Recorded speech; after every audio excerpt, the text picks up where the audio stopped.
جب ابو سفیان نے عباس ابن عبد المطلب جو نبی صلی اللہ علیہ وآلہ وسلم کے چچا تھے، ابو سفیان فتح مکہ پہ معافی مانگ کے مسلمان ہو گیا، اس کی یاری دوستی تھی عباس کے ساتھ۔ جب مسلمانوں نے سیدنا ابو بکر صدیق کی بیعت کر لی، مولا علی نے اس وقت تک نہیں کی تھی، 6 مہینے بعد کی، یہ پوری ڈیٹیل طرف 3 گھنٹے کا لیکچر ہے، مسئلہ نمبر 55B میرا اہل سنت پاک .com پہ، وصی رسول کون ہے اور حدیث قرطاس کا تحقیقی جائزہ، جسے شوق ہو تو وہ دیکھ سکتا ہے۔ اب اس نے موقع غنیمت جانا تو اس نے عباس بن عبد المطلب کو لیا اور مولا علی کے پاس آیا کہ یہ کیا نچلے درجے کا ابو بکر، بنو تیم جو سب سے نچلا قبیلہ ہے قریش کا، اصل قبیلے تو بنو ہاشم اور بنو امیہ ہیں، ٹھیک ہے، اور یہ کمزور درجے کا نچلے درجے کے قبیلے کے لوگ ہیں جن کی بیعت ابو بکر کی لوگوں نے کر لی ہے، تو علی تم ہاتھ بڑھاؤ، ہم تمہارے ہاتھ پہ بیعت کرتے ہیں۔ بولے اعوذ باللہ تعالی، اندازہ لگائیں۔ تو مولا علی نے کہا تو جب مسلمان ہوا تب بھی اسلام کا دشمن، اور جب تو کافر تھا اس وقت بھی اسلام کا دشمن ہی تھا۔ خوب ڈانٹا۔ اور یہ ہمارے اہل سنت کے ہاں کئی روایتیں ہیں، تاریخ طبری ہے جو تاریخ الامم والملوک، امام طبری اہل سنت کے ایک ہیں، اہل تشیع کے، اہل سنت کے امام طبری، انہوں نے بھی یہ سارے ان کے جو ڈسکشن جو مولا علی کے ساتھ ہوئی وہ نقل کی ہے، اور آپ اردو میں ترجمہ شائع ہو چکا ہے فیصل اکیڈمی لاہور والوں کا 2004 میں، صفحہ نمبر 424 اور جلد نمبر 2 میں یہ سیم خطبہ موجود ہے جو میں نہج البلاغہ سے ورڈ بائی ورڈ مولا علی علیہ السلام نے جو جھڑکا ابو سفیان کو، یہ کہنے لگا میں پیادوں اور سواروں سے بھر دوں گا اس پورے مدینے کو، تیری حمایت کے اندر ابو بکر کو ہٹاؤ۔ تو مولا علی نے کہا کہ ہاں انہی پیادوں اور سواروں کے ساتھ بھرے گا نا جو تو خندق میں اور احد میں رسول اللہ کے مقابلے پر لے کے آیا تھا جن لوگوں کو، آج ابو بکر کے مقابلے پر میری حمایت کے اندر ان لوگوں کو لے کے آئے گا۔ اسی لیے میں کہتا ہوں یہ لوگ مطلب ادھر بھی اسلام کے ساتھ دشمنی، یہاں پہ بھی ظاہر ہے کہ کمزور درجے والے لوگ تھے، نبی علیہ السلام کی ان کو صحبت اتنی نہیں ملی، ہم ان کو صحابی مانتے ہیں رضی اللہ تعالیٰ عنہ کہتے ہیں، لیکن ان کو صحبت نہیں ملی، تو ظاہر ہے وہ کمزوریاں پھر نظر بھی آ رہی ہیں۔ اب یہ وہ آپ ورڈ بائی ورڈ خطبہ سنیں مولا علی نے کیا ڈانٹا ہے، اور اس میں کئی ایک ٹروتھ ایکسپوز کیے ہیں مولا علی نے۔ اے لوگو، فتنہ و فساد کی موجوں کو نجات کی کشتیوں سے چیر کر اپنے کو نکال لو، تفرقہ اور انتشار کی راہوں سے اپنا رخ موڑ لو، نہ انتشار پیدا کرو، جب بیعت ہو گئی ہے ٹھیک ہے۔ اللہ اکبر۔ فخر و مباحات کے تاج اتار ڈالو، وہ اتنا فخر کرتا تھا جی، بنو تیم، ایک بنو تمیم ہے ایک بنو تیم ہے جس میں سے سیدنا ابو بکر تھے، وہ کہتے ہیں یہ بنو عدی بھی بالکل نچلے درجے کا تھا جس سے حضرت عمر بنے ہیں۔ یہ قبائلی سسٹم میں اس وقت 2 ہی تھے، ایک بنو امیہ اور دوسرے بنو ہاشم، ایک کے پاس جو ہے حکومت تھی اسلام سے پہلے، دوسروں کے پاس جو ہے وہ بنو ہاشم کے پاس جو ہے وہ خانہ کعبہ کی تولیت تھی، جس طرح آج بھی سعودیہ کے اندر آل سعود ہیں ان کے پاس حکومت ہے، اور آل شیخ جو ہیں انہوں نے مسلح سنبھالے ہوئے ہیں، یہی معاملہ اس وقت بھی تھا۔ تو اب وہ کہہ رہے ہیں کہ جی یہ کمزور درجے کے قبیلوں کے لوگ، ان کو آپ خلیفہ چن رہے ہیں۔ اب دیکھیں کیا کہہ رہے ہیں، فخر و مباحات کے تاج اتار ڈالو، صحیح طریقہ عمل اختیار کرنے میں کامیاب وہ ہے جو اٹھے تو پر اور بال کے ساتھ اٹھے، اور نہیں تو اقتدار کی کرسی دوسروں کے لیے چھوڑ دے۔ وہ کہہ رہے ہیں جب لوگوں نے اتفاق کر لیا ابو بکر کے اوپر، پھر اس معاملے میں اس کو معاملے کو بگاڑنے کی ضرورت نہیں ہے، بلکہ اقتدار کی کرسی ان کے لیے چھوڑ دی جائے۔ ظاہر نبی صلی اللہ علیہ وسلم بادشاہ نہیں تھے، اللہ کے خلیفہ تھے دنیا پہ، آپ یہ ملوکیت کر ہی نہیں سکتے تھے کہ مولا علی کو اپنے بعد خلافت دے کر جاتے، اگرچہ مولا علی حقدار بھی تھے، کسی بھی درجے میں کسی صحابی سے کم نہیں تھے بلکہ بڑھ کر ہی تھے، لیکن آپ صلی اللہ علیہ وآلہ وسلم یہ ملوکیت نہیں کر سکتے تھے، اور سیدنا علی کو بھی یہ پتا تھا۔ مسئلہ نمبر 55B، وصی رسول کون ہے صلی اللہ علیہ وآلہ وسلم اور حدیث قرطاس کا تحقیقی جائزہ، اس میں میں نے ڈیٹیل سے ہی بات کی ہے۔ اب یہاں پر دیکھیں وہ کہتے ہیں، اور اس طرح خلق خدا کو بد امنی سے راحت میں رکھو، اس وقت طلب خلافت کے لیے کھڑا ہونا ایک گدلا پانی اور ایسا لقمہ ہے جو کھانے والے کے گلے میں پھنس کر رہے گا، پھلوں کو ان کے پکنے سے پہلے چننے والا ایسا ہی ہے جیسے دوسروں کی زمین میں کاشت کرنے والا۔ وہ کہتے ہیں جب پھل کچا ہو تو اس کو تو نہیں اتارنا چاہیے، یعنی میں بھی پھل ہوں، میرا پکنے کا وقت آئے گا جب جمل، صفین اور نہروان لڑنی ہوگی، وہ میرے نبی نے میری ڈیوٹی لگائی ہے. وہ ظاہر ہے چوتھے خلیفہ نہیں لڑنی تھی آ کے, تو کچے پھل کو مت توڑو. اب وہ ان کو یہ باتیں پتا تھی, وہ آگے بات یہ کریں گے بھی. اگر بولتا ہوں تو لوگ کہتے ہیں یہ دنیاوی سلطنت میں اٹھ کھڑے ہوئے ہیں, اور اگر میں چپ رہتا ہوں تو لوگ کہتے ہیں موت کے ڈر سے چپ کر گیا. افسوس اب اس بات پر کہ جب میں ہر طرح کے نشیب و فراز دیکھ چکا ہوں. وہ کہتے ہیں میں نے تو ہر جگہ اسلام کے لیے قربانیاں دی, میں تقیہ کس طرح کر سکتا ہوں, میں اللہ کا شیر ہوں. یہ کہتے ہیں خالد ابن ولید نے وہ جکڑ کے رسیوں میں, جھوٹی روایت, وہ 1 کروڑ خالد ابن ولید مولا علی کا مقابلہ نہیں کر سکتے. وہ کہتے ہیں میں نے تو اسلام کے بڑے یہ ادوار دیکھے ہیں, جب کوئی بھی آگے نہیں جاتا تھا, خیبر کے اندر, خندق کے اندر ابن عبد الود آ گیا, خیبر میں مرحب آ گیا, تو میں نے تو یہ سارے معاملات خود دیکھے ہوئے ہیں, میں موت سے نہیں ڈرنے والا. صحیح مسلم میں آتا نا, میرا نام میری ماں نے حیدر رکھا ہے, شیر ہوں میں. وہ کہتے ہیں میں تو سارے نشیب و فراز دیکھ چکا ہوں. اللہ کی قسم ابو طالب کا بیٹا موت سے اتنا مانوس ہے کہ بچہ اپنی ماں کی چھاتی سے اتنا مانوس نہیں ہوتا. ماں کی چھاتی سے جو دودھ کے لیے جتنا بچہ تڑپتا ہے, اتنا میں موت کا مشتاق ہوں. ظاہر ہے جی, جن کے لیے آخرت کی زندگی سب کچھ ہو تو دنیا لائبلٹی ہے, آخرت تو ایسٹ ہے ان کے لیے. البتہ ایک علم پوشیدہ ہے میرے سینوں کی تہوں میں لپٹا ہوا, اگر اسے ظاہر کر دوں تو تم اسی طرح پیچ و تاب کھانے لگو جس طرح گہرے کنویں میں رسیاں لرزتی اور تھر تھراتی ہیں. یعنی میرے پاس ایک علم ہے. وہ علم کیا ہے کہ کچے پھل کو نہیں توڑنا. میرے پکنے کی باری ابھی نہیں آئی ہے, وہ آئے گی جب جمل, صفین اور نہروان لڑنی ہوگی. اور وہ سینے میں چھپا ہوا علم کیا نبی صلی اللہ علیہ وسلم نے دیا. یہ میں نے 72 احادیث والے پمفلٹ میں اس کو واقعہ کربلا کا حقیقی پس منظر 72 صحیح الاسناد احادیث کی روشنی میں اس کے اندر اس کو بریف کیا ہے. حدیث میں بتا دیتا ہوں. سنن نسائی الکبریٰ میں انٹرنیشنل نمبر کے مطابق 8457 ہے, مسند احمد میں 11790 ہے. نبی علیہ السلام اپنی ایک زوجہ کے گھر سے باہر نکلے, آپ کا جوتا ٹوٹ گیا, آپ نے جوتا گھانٹنے کے لیے مولا علی کو دیا, وہ جوتا گھانٹنا شروع ہو گئے. آپ صلی اللہ علیہ وسلم تھوڑے آگے جا کر کھڑے ہو گئے. آپ صلی اللہ علیہ وآلہ وسلم نے فرمایا علی کا انتظار کرتے ہیں. پھر آپ نے فرمایا کہ اللہ تعالیٰ نے مجھے نبی بنا کر مبعوث کیا, تو ایز اے لاسٹ ریزارٹ مجھے کافروں کے خلاف تلوار اٹھانی پڑی قرآن حکیم کی خاطر, اس کو منوانے کی خاطر, ایز اے لاسٹ ریزارٹ. لیکن تم میں ایک خوش نصیب ایسا بھی ہے کہ جسے اسی طریقے سے جس طریقے سے میں نے قرآن حکیم کی تعبیر کی خاطر تلوار اٹھائی, وہ قرآن کی تعویل کی خاطر مسلمانوں کے خلاف تلوار اٹھائے گا. سیدنا ابو بکر نے کہا یا رسول اللہ, انا یا رسول اللہ, کیا میں ہوں؟ فرمایا لا. حالانکہ آپ لا کے الفاظ نہیں استعمال کرتے تھے. سیدنا عمر نے کہا یا رسول اللہ وہ خوش نصیب میں ہوں؟ فرمایا نہیں, بلکہ وہ خوش نصیب وہ ہے جو میری جوتیاں گانٹ رہا ہے. صحابہ دوڑے مولا علی کی طرف اور کہا کہ آپ کو مبارک ہو, آپ کے لیے اتنی بڑی خوشخبری ہے کہ آن دا بہاف آف پروفٹ آپ مسلمانوں کے خلاف تلوار اٹھائیں گے جس طرح کہ نبی صلی اللہ علیہ وسلم نے کافروں کے خلاف. تو مولا علی مسکرا پڑے. صحابہ کہتے ہیں ہم سمجھ گئے کہ مولا علی کو اس بات کا پتہ ہے, حضور نے بتایا ہوا ہے ان کو پہلے ہی کہ آن دا بہاف آف پروفٹ انہوں نے جنگ جمل, صفین اور نہروان لڑنی ہے. کسی سعودی عرب کے تنخواہ دار مولوی کے سرٹیفکیٹ کی ضرورت نہیں ہے, نہ کسی ایران کے تنخواہ دار مولوی کے سرٹیفکیٹ کی ضرورت ہے. الحمدللہ بخاری اور مسلم میں درجنوں احادیث میں نے اس ریسرچ پیپر میں لکھی ہیں جنگ جمل, نہروان اور صفین کے اوپر.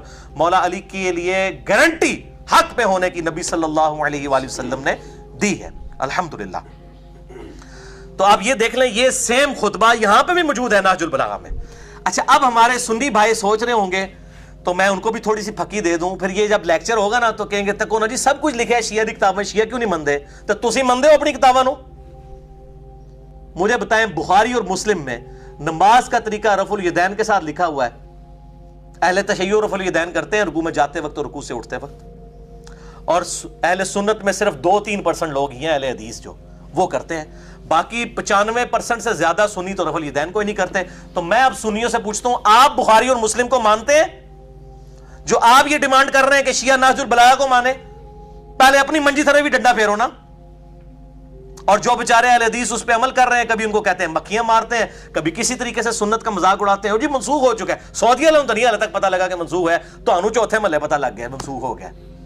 جڑے ہندوؤں دی اور سکھاں دی اولاد ہو, اور جو صحابہ کی اولاد ہے, عرب میں کبھی بھی کافروں کی حکومت نہیں رہی ہے اس کے بعد, وہ سب نسل در نسل مسلمان ہیں, اور وہ رفع الیدین سے نماز پڑھ رہے ہیں. او اور نے, او اور یہ اور تسی کچھ اور ہو.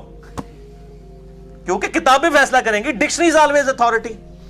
تو اگر شیعہ نہج البلاغہ کو نہیں مان رہے تو سنی بھی 95% سے زیادہ بخاری مسلم کو کوئی نہیں مان رہے.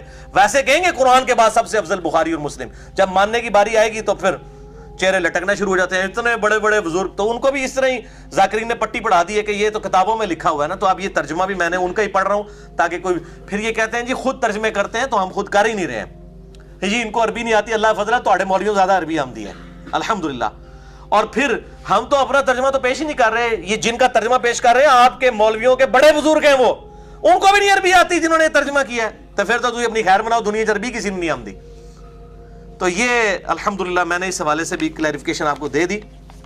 تو میرا تو موقف یہی ہے اس کے فرقہ واریت کے حوالے سے, یہ لعنت جو ہے, ان الذین فرقوا دینہم وکانوا شیعا لست منہم فی شیء, سورہ الانعام آیت نمبر 159, جنہوں نے دین میں فرقے بنائے اور اپنے آپ کو گروہوں میں بانٹ لیا ہے, نبی صلی اللہ علیہ وسلم آپ کا ان سے کوئی تعلق ہی نہیں ہے. تو انما امرہم الی اللہ, ان کا معاملہ اللہ کے سپرد ہے, اللہ تعالیٰ قیامت الدین کو بتائے گا ان کے ساتھ کہ انہوں نے یہ فرقہ واریت کی لعنت جو امت میں ان ذاکرین نے اور مولویوں نے عام کی ہے, اور وہ اپنی اپنی مرضی کی چیزیں لے کے پھر رہے ہیں. اور وہ یہود و نصارہ کے اندر بھی یہی خرابی تھی جو سورۃ المومنون کی آیت نمبر 53 میں آئی, فَتَقَطَّعُوا أَمْرَهُمْ بَيْنَهُمْ زُبُرًا, نبیوں کے جانے کے بعد انہوں نے اللہ تعالیٰ کے احکامات کو بدل دیا, پارا پارا کر دیا. کل حزب بما لدیہم فرحون, ہر گروہ اس میں خوش ہے جو اس کے پاس ہے. سنی کہتے ہیں ہمارے پاس صحابہ کی محبت ہے, شیعہ کہتے ہیں ہمارے پاس اہل بیت کی محبت ہے, ہمیں کسی اور چیز کی ضرورت نہیں ہے. اور اس طریقے سے انہوں نے اپنے آپ کو فرقہ واریت میں بانٹ لیا. تو اللہ تعالیٰ ماتا ہے فذرہم فی غمرتہم حتی حین, اے نبی ان کو اپنی مدہوشی میں رہنے دے حتیٰ کہ ان کے موت کا وقت آ جائے, تو اللہ تعالیٰ ان کو پھر بتا دے گا. یہ ہے تو تعویل خاص کے اعتبار سے یہود و نصارہ کے بارے میں ہے, لیکن بخاری اور مسلم کی متفق علیہ حدیث ہے, میری امت میں وہی خرابیاں پیدا ہوں گی جو یہود و نصارہ کے اندر پیدا ہوئیں. اور اس کی وجہ بھی یہ ہے کہ جب شیعہ کے ہاں یہ کہانی کروا دی گئی کہ معاذ اللہ استغفر اللہ, خالد ابن ولید نے نعوذ باللہ سیدنا علی بن ابی طالب کو زنجیروں میں جکڑ کے حضرت بکر کے سامنے لا کے زبردستی بیعت کروائی, یہ کہانی بنا دی انہوں نے. تو اس کی وجہ سے پھر حضرت خالد بن ولید کے بارے میں ان کے دل میں بغض آ گیا. خالد بن ولید, حضرت علی, مولا علی کو کون اس طرح پکڑ کے لا سکتا, ٹھیک ہے, شرم نہیں آتی ان لوگوں کو بات کرتے ہوئے, شیر خدا کے ساتھ کون ایسا کر سکتا ہے. سیدنا علی کی شجاعت سے بڑھ کے کس کی شجاعت تھی, ان کی محبت میں ان کے بارے میں غلط عقیدے پروپیگیٹ کرتے ہیں. لیکن چلیں آپ کے لیے میں عرض کر دیتا ہوں, آپ جان بوجھ کے پنگا لے رہے ہیں. تو بخاری مسلم میں جو حدیث ہے کہ 6 مہینے حضرت علی نے بیعت نہیں کی تھی حضرت ابوبکر کی, ٹھیک ہے, پھر حضرت فاطمہ کی وفات ہو گئی. بخاری مسلم کے الفاظ ہیں, حضرت علی نے پیغام بھجوایا حضرت ابوبکر کے لیے کہ آپ مجھے آ کے ملیں گھر آ کے. تو حضرت ابوبکر خود, حضرت علی خود چلے جاتے ہیں نا ان کے گھر. آپ ذرا اس کی انٹینسٹی کو غور کریں. کیا پنجاب کا وزیر اعلیٰ یہ کہے گا کہ پرائم منسٹر مجھے گھر آ کے ملو, تو جرت ہے اس کی یہ کہہ دے؟ اس جرت کے پیچھے کیا چھپا ہوا ہے؟ ہائے ہائے ہائے لے جاؤ آج. یہ جرت کے پیچھے کیا چھپا ہوا ہے کہ مجھے آ کے ملو, اور ملنے والا بھی آ رہا ہے, وہ کہ میں خلیفہ ہوں, پوری امت نے مجھے بیعت کی ہے, مجھے بلا رہا ہے اپنے گھر میں. ان کی عاجزی اپنی جگہ ہے, لیکن حضرت علی کا جو ایکٹ ہے یہ کیا شو کر رہا ہے؟ ان کو پتہ تھا اہل بیت کا سٹیٹس کیا ہے, اور پائی سد سکتے نے, انہوں نے گھر دین نازل ہویا ہے. ابو بکر نے دین قبول کیتا ہے نا, علی نے تو گھر دین آیا ہے, اور ساتھ کہا کہ کسی کو ساتھ لے کے نہیں آنا. اور حضرت عائشہ کے الفاظ ہیں بخاری مسلم میں کہ وہ عمر کے جانے کو ناپسند کرتے تھے حضرت علی. کیوں؟ ان کو پتا تھا کہ حضرت عمر شارٹ ٹیمپر ہے اور حضرت بکر دھیمے مزاج کے ہیں. این ممکن ہے کہ کوئی وہ ایسی بات کرے اور معاملہ خراب ہو جائے. تو بخاری مسلم کے الفاظ ہیں کہ حضرت بکر آئے اور حضرت علی نے ان کو کہا کہ اے ابو بکر, جو اللہ نے آپ کو ہم پہ فضیلت دی ہے اس امر خلافت میں, ہم آپ سے کوئی حسد نہیں کرتے کہ آپ کو امت نے چن لیا, لیکن کیا اہل بیت رسول ہونے کے ناطے یہ ہمارا حق نہیں تھا کہ آپ بھی ہمیں بھی اس میں شامل کرتے اس مشورے میں؟ اس بات پہ حضرت ابو بکر صدیق رو پڑے. کیوں روئے؟ ہونا تو چاہیے تھا کہ جس طرح آج ناسبی کھڑے ہو کے تو بڑے بڑے جواب دے رہے ہیں، تو حضرت بکر بھی ایک جواب گھاڑ کے بتا دیتے کہ یار علی تجھے نہیں پتا یار کتنی مصیبت تھی، وہ سعد ابن عبادہ نے اپنا وہ لادہ ایک مسئلہ کھول لیا تھا، یہ تھا وہ تھا. ان کو پتا تھا کہ جو کچھ بھی تھا یہ کچھ نہیں ہونا چاہیے تھا جو سقیفہ بنی ساعدہ میں ہوا ہے.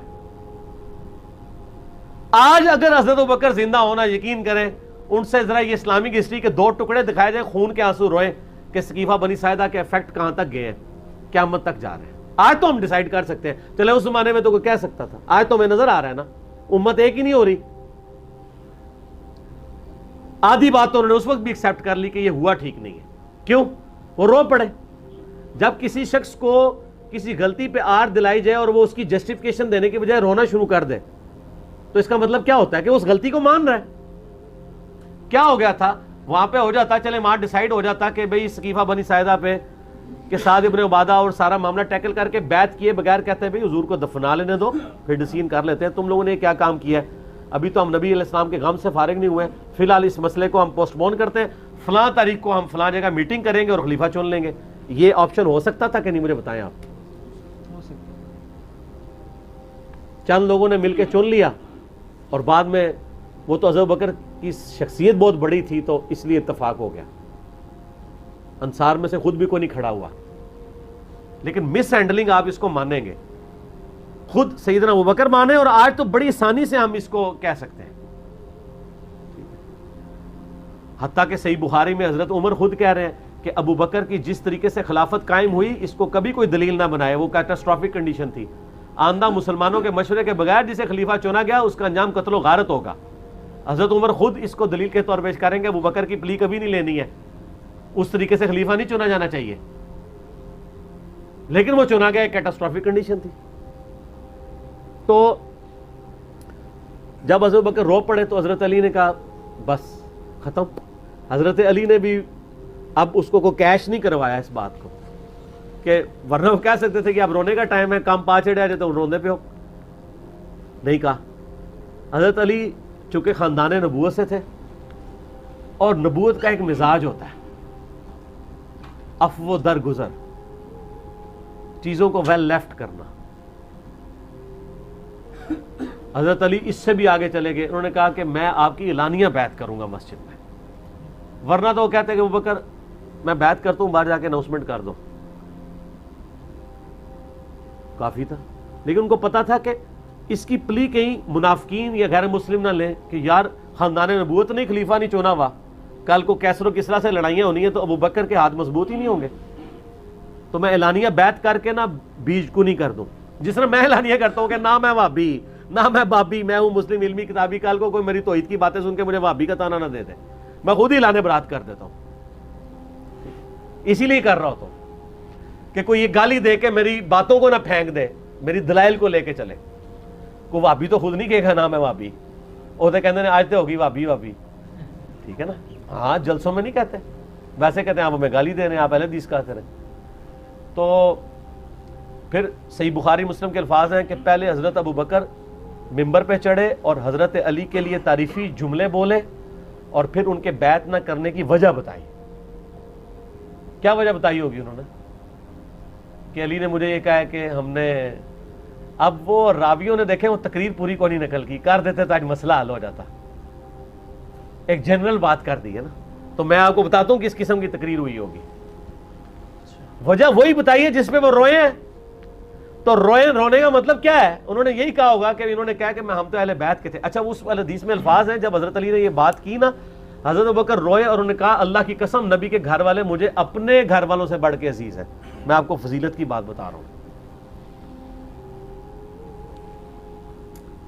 اور اس کے بعد حضرت علی ممبر پہ چڑھے ظہر کی نماز کے بعد، حضرت ابوبکر کے فضائل بیان کیے اور اپنی بیعت کی اناؤنسمنٹ کی. اور پھر مسلمان خوش ہو گئے حضرت علی سے بھی، جو پہلے نالاں تھے.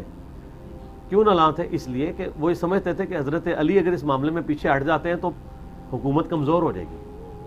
لیکن افسوس کی بات ہے جب علی کی باری آئی ہے، عبداللہ بن عمر نیوٹرل ہو گئے، سعد ابن ابی وقاص نیوٹرل ہو گئے. اس وقت حضرت علی کا تو ساتھ ان لوگوں نے نہیں دیا، ورنہ تو اس وقت صفین کا فتنہ دبا دیا جاتا نا، تو پھر ایک لانگ ٹائم تک کے لیے خلافت راشدہ چلتی رہتی. ٹھیک ہو گیا. اچھا بنو نہ چھیڑا کرو، نہ چھیڑا کرو. اچھا علی بھائی جو لاسٹ کویشچن کا آپ نے آنسر دیا تھا نا، اس میں ایک اور گزارش میں ذہن میں آ گئی ہے. وہ ایک بندے نے مجھے یہ بھیجی تھی تصویر نا، جو ترجمہ ہے نا، اس نے کہا تھا جی کہ اس میں جو لفظ آتے ہیں نا، کہ حضرت مولا علی نے فرمایا کہ ہم اس امر خلافت میں مشورے کو اپنا حق سمجھتے تھے.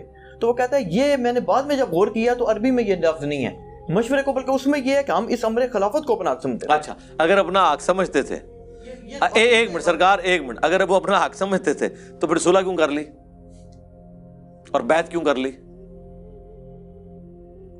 اس کی تو دلیل یہ دیتے ہیں نا، وہ کہتے ہیں جی ان کی ذمہ داری تو نہیں تھی، جیسے نبی کی ذمہ داری تو نہیں ہے لوگوں کو ہدایت پہ لانا. جب اس نے نبی کی ذمہ داری لوگوں کو ہدایت پہ لانا نہیں ہے، لیکن یہ اناؤنسمنٹ تو کرنا ہے نا کہ میں نبی ہوں.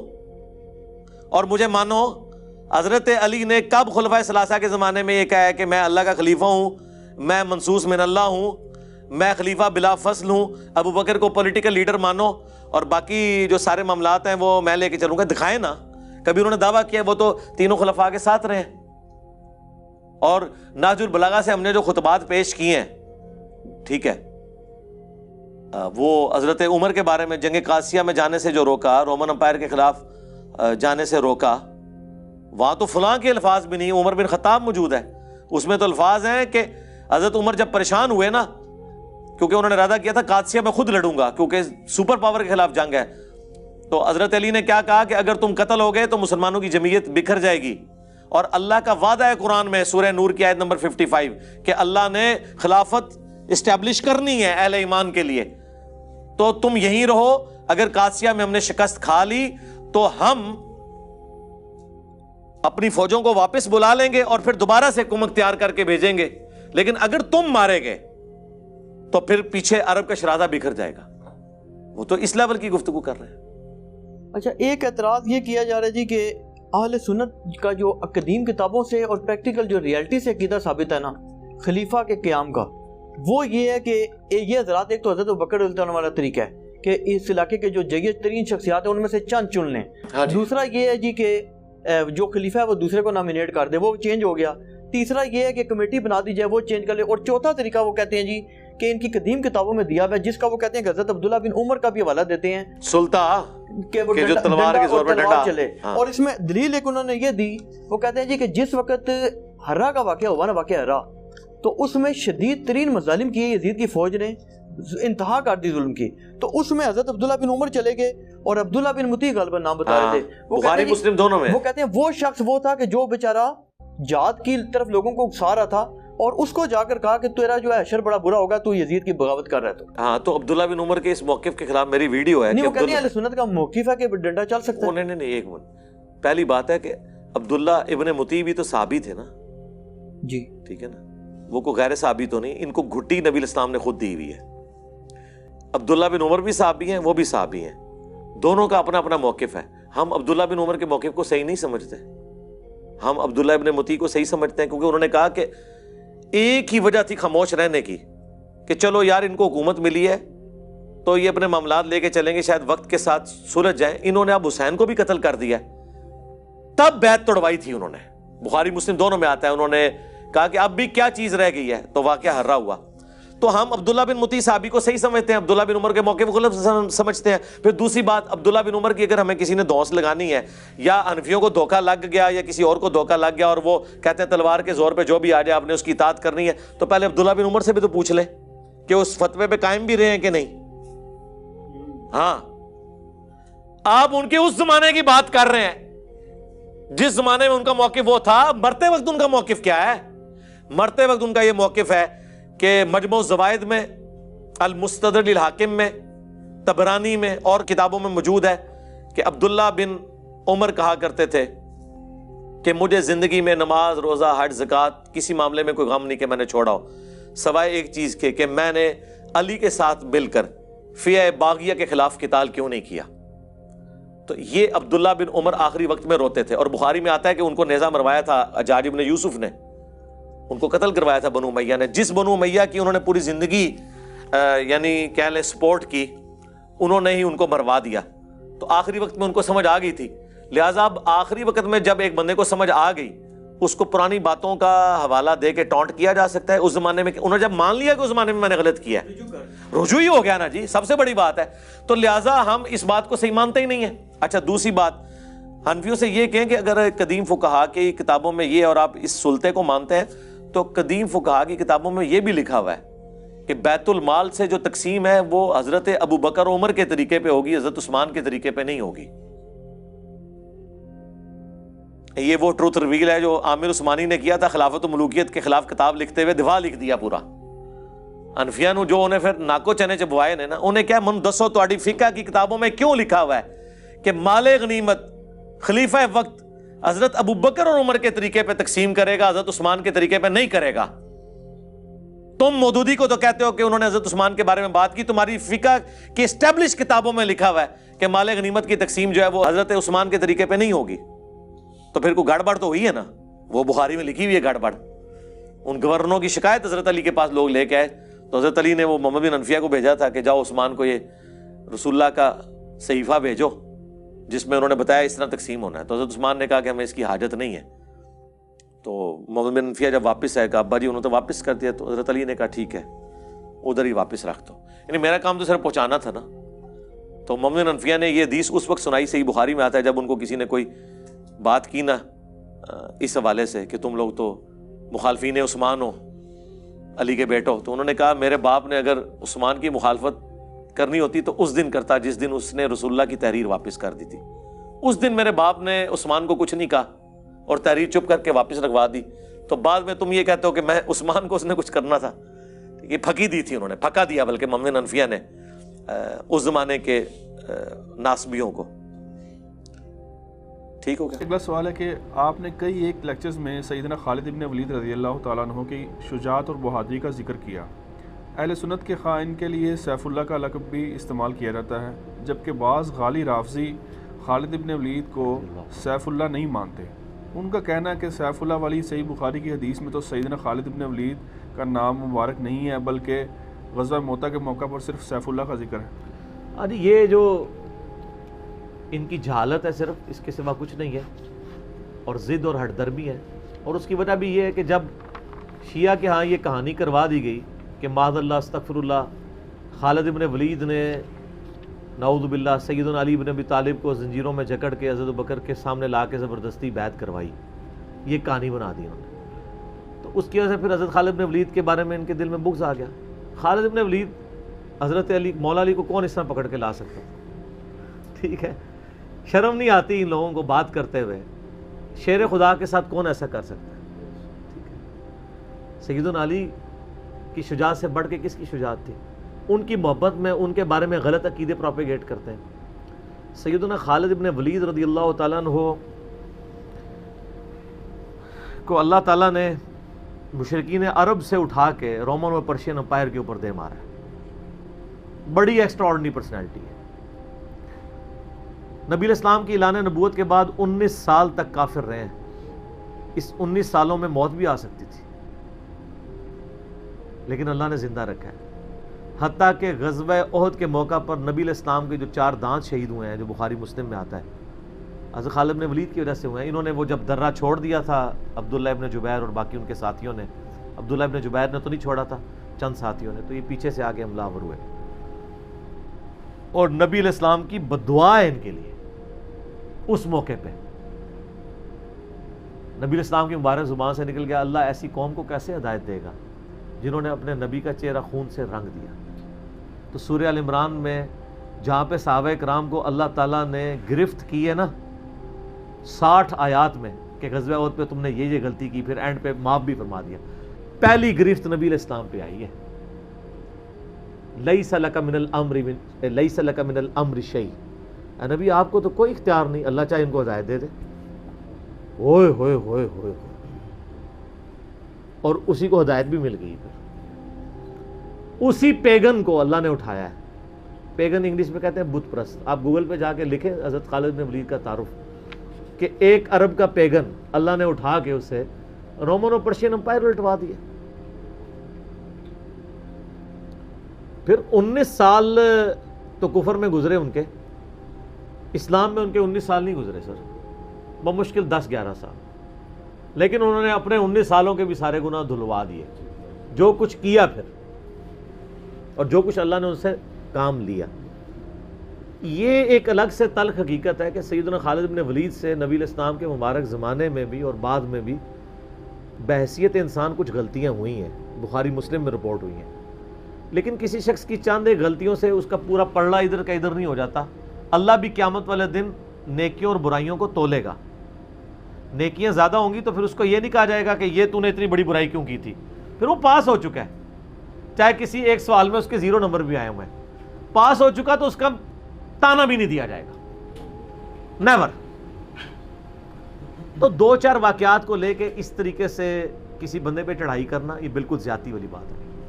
سیدنا خالد بن ولید سیف اللہ ہیں، اس میں کوئی شک نہیں ہے۔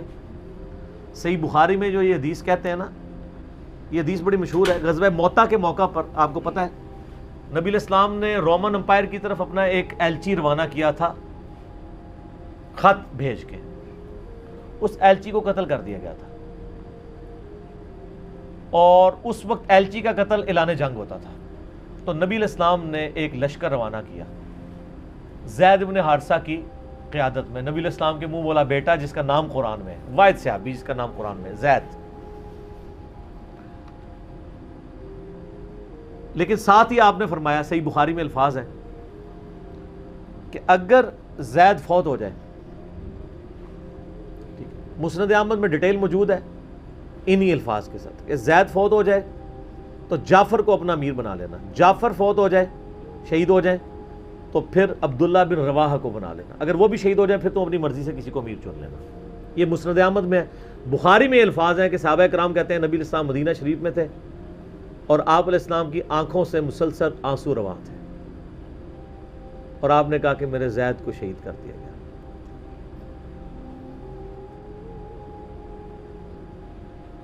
اب مسلمانوں کا پرچم جعفر نے تھام لیا۔ جعفر بھی حضور کے لاڈلے سے، آپ کو پتہ ہے، جعفر طیار، حضرت علی کے بھائی، جن کے بارے میں بخاری میں آتا ہے کہ ان کے 2 بازو کٹ گئے تھے تو آپ علیہ السلام فرمایا میں نے اسے جنت میں اڑتے ہوئے دیکھا، اللہ نے اس کو 2 پر دے دیے۔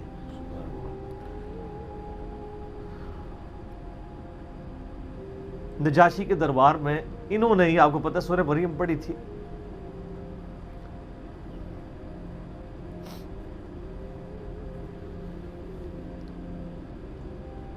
پھر آپ نے فرمایا کہ جعفر کو شہید کر دیا گیا، اب عبداللہ ابن رواحہ نے پرچم تھام لیا، پھر آپ نے فرمایا اسے بھی شہید کر دیا گیا، پھر آپ نے فرمایا اب اللہ کی تلواروں میں سے ایک تلوار کو مسلمانوں نے اپنا امیر چن لیا، اور میں اللہ سے امید کرتا ہوں اللہ تعالیٰ اس کے ہاتھ پہ فتح دے گا، اور فتح ہو بھی گئی۔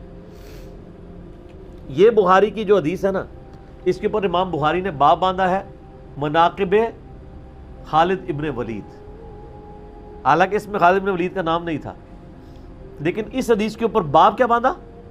خالد بن ولید، کیونکہ وہ سیف اللہ وہ تھے، سیوف من سیوف اللہ، اللہ کی تلواروں میں سے ایک تلوار کے ہاتھ میں جھنڈا آ گیا، اللہ تعالیٰ فتح دے دے گا، فتح ہو گئی۔